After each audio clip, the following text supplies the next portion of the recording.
آئیے آج حکومت کے ایک بالکل مختلف ماڈل پر بات کرتے ہیں۔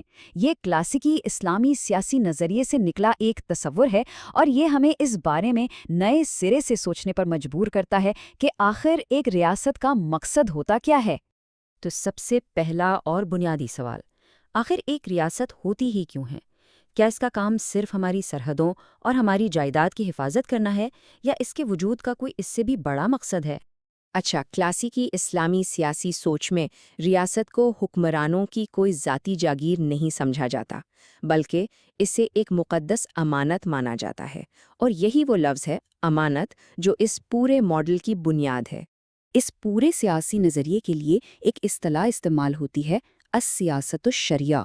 اس میں جو سب سے دلچسپ بات ہے نا، وہ ہے اس کی دوہری ذمہ داری، یعنی ریاست کا کام صرف سڑکیں، پل اور ہسپتال بنانا نہیں ہے، بلکہ شہریوں کی روحانی اور اخلاقی رہنمائی کرنا بھی اس کے فرائض میں شامل ہے۔ اور یہ رہا وہ مرکزی خیال جس پر سب کچھ ٹکا ہوا ہے، امانت۔ مطلب یہ کہ حکمرانوں کے پاس جو طاقت ہے وہ ان کا حق نہیں، بلکہ عوام کی بھلائی کے لیے دی گئی ایک ذمہ داری ہے، اور جہاں ذمہ داری ہوتی ہے وہاں جواب دہی بھی ہوتی ہے۔ تو آئیے اس امانت کو ذرا کھول کر دیکھتے ہیں۔ اس کا پہلا ستون کیا ہے؟ وہ ہیں ریاست کی روحانی ذمہ داریاں۔ دیکھتے ہیں کہ اس میں کیا کیا شامل ہیں۔ اس سلسلے میں ایک بہت بڑا نام 11ویں صدی کے مشہور عالم الماوردی کا ہے۔ انہوں نے اپنی کتاب الاحکام السلطانیہ میں ریاست کے 10 بنیادی فرائض کی ایک پوری فہرست دی ہے۔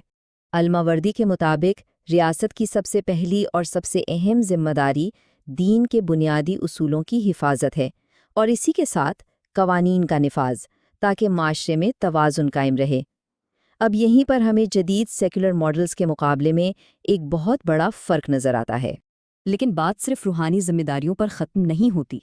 اس امانت کا ایک دوسرا بہت ہی عملی اور دنیاوی پہلو بھی ہے۔ چلیں اب اس کی طرف آتے ہیں۔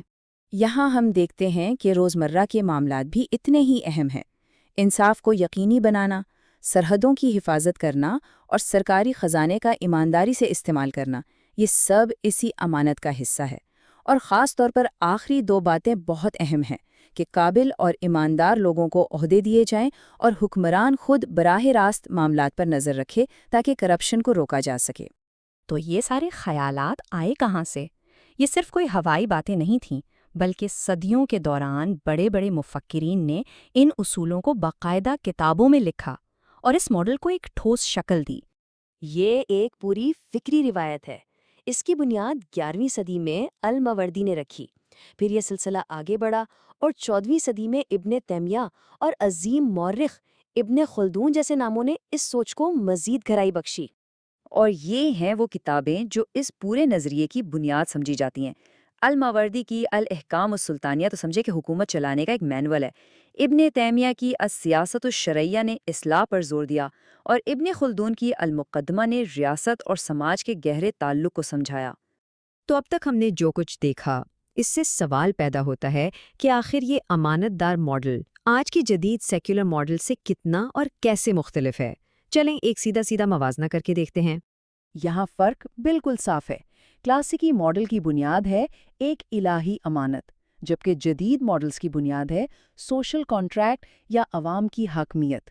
پھر ذمہ داریوں کو دیکھیں۔